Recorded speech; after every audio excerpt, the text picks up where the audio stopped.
Well, like I was saying before, because my daughter had the same issue when it comes to legalized situations, that I don't know if Canada has the same thing as the US has, but there's a website that you can go on and you can type in your case number and it tells you your actual status.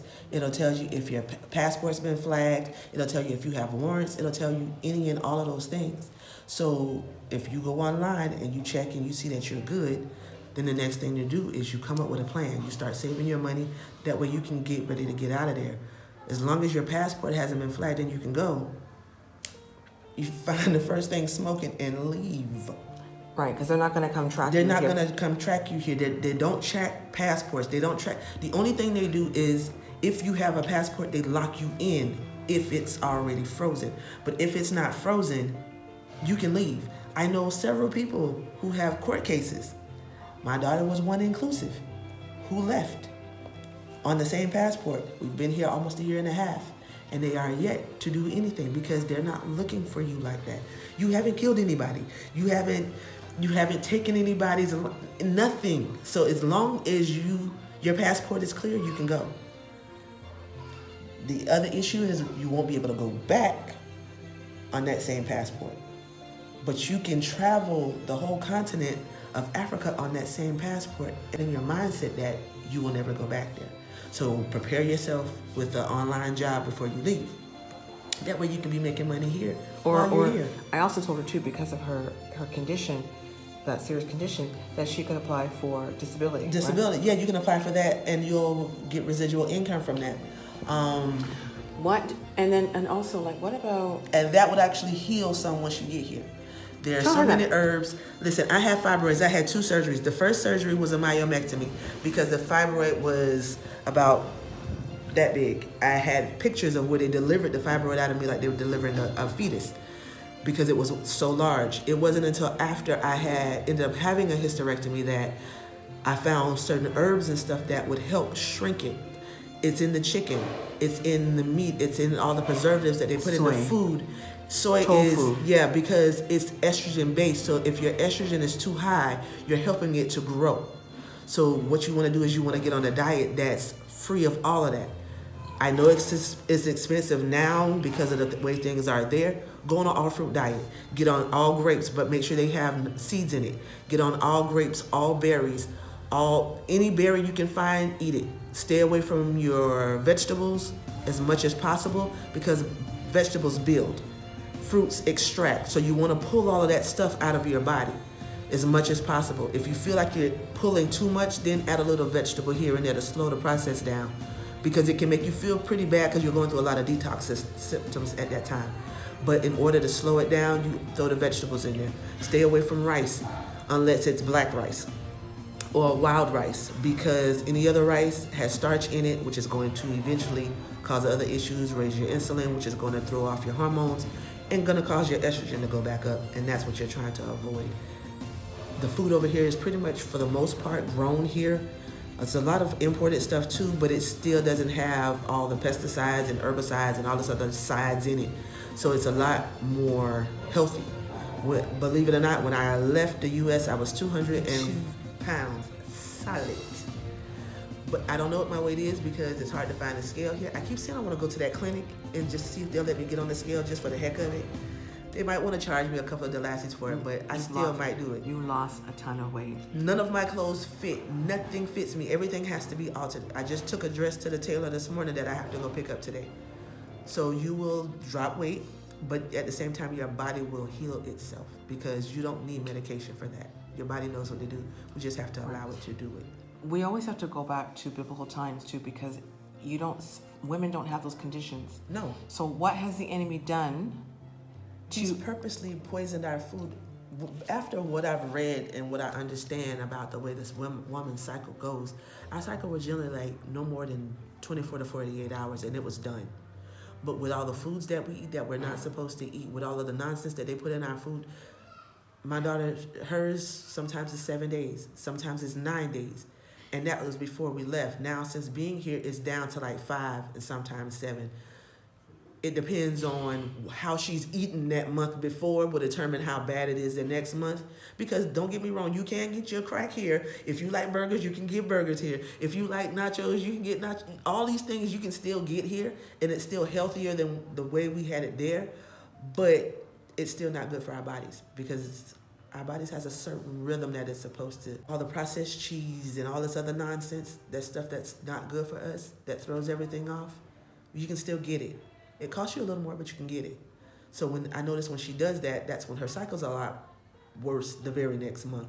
So I can always tell how bad it is, how bad they ate. But ultimately, everything works together. You just have to have a plan. But don't be afraid to look. Who knows? They might be looking for me because I was her co-signer for her to get out of the U.S. Well, Don't know. Well, not even me. I had a case. Remember, Megan, I had hit somebody. Well, sorry, I didn't hit somebody, but they ran into my vehicle, and I had to go to court, and there were other court dates.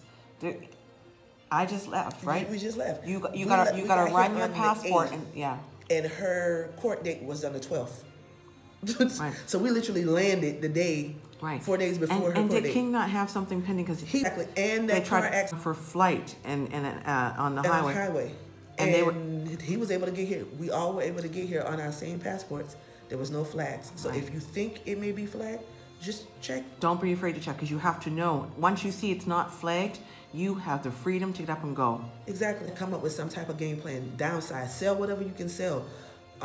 Put it up on Etsy. Put it up on Pinterest, Poshmark, wherever you can. Make whatever. Listen, I know you got a ton of clothes. If I know you, I know your mama, y'all like shopping. You got a ton of clothes. You could do a whole She has all my yard freaking sale. clothes down there. You can do a whole yard sale and make a ton of money. Everything can't come with you anyway. So why not start where you can start? Right. So the first thing is check to see if your passport has been flagged. If it's not flagged, do not let that hold you back because you're going to have a window of time. The Father always delivers his people on Passover. Passover is coming up in September, early October. Mm-hmm. You have to look at a plan. She keeps telling me she feels there's something wrong with her. There's nothing wrong with you. She lives in the Matrix. There's nothing wrong with you. You're living in a system that wasn't built for you. Mm-hmm. Like we all were living in a system that wasn't built for us. Because we have the genetic makeup all within us. We're dominant. We can carry them. We don't need shots for that. So that should tell you how much more superior we are than they are. Yeah, and they know it. Yeah, and they know it. That's the thing, they know it. And so the enemy is using him, and they have an evil in them, right? They do. They have a natural. What person? They just do. Certain words, person, human, things like that. I even cringe when I speak about them because they're not. But in this case, what person would think it's okay to go to somebody else's house and say, you know what? I think I'm going to take this person back home with me and make them a slave, and it's okay.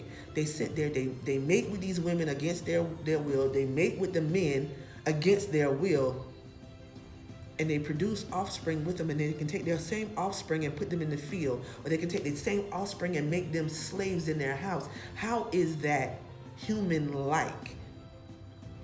Of course they're evil. Well, that's just one thing, right? Of course they're evil. Right. That's why we were taken, because we're kind, compassionate people by nature. Evil wasn't in us like that, to do that to one another.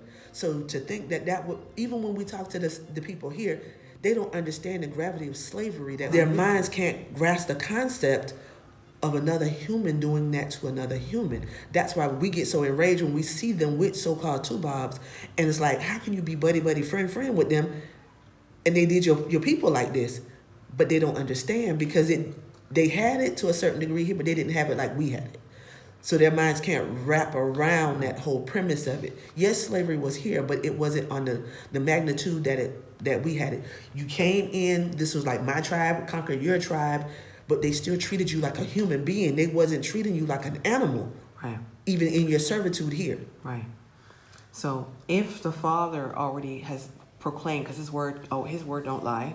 No. And he makes it clear that there's a debt to be paid for sin or for slavery. Right. And if he looks at it as the generation now that's going to take that payment, then there's an issue with it, right? Right. Because people say, well, white people aren't slave owners today. You know, they don't like that. No, It doesn't matter. There's a debt that they have to pay. The same way the Father says He's going to deliver His people, it will be this fourth generation. It's the fourth generation that has to pay for it.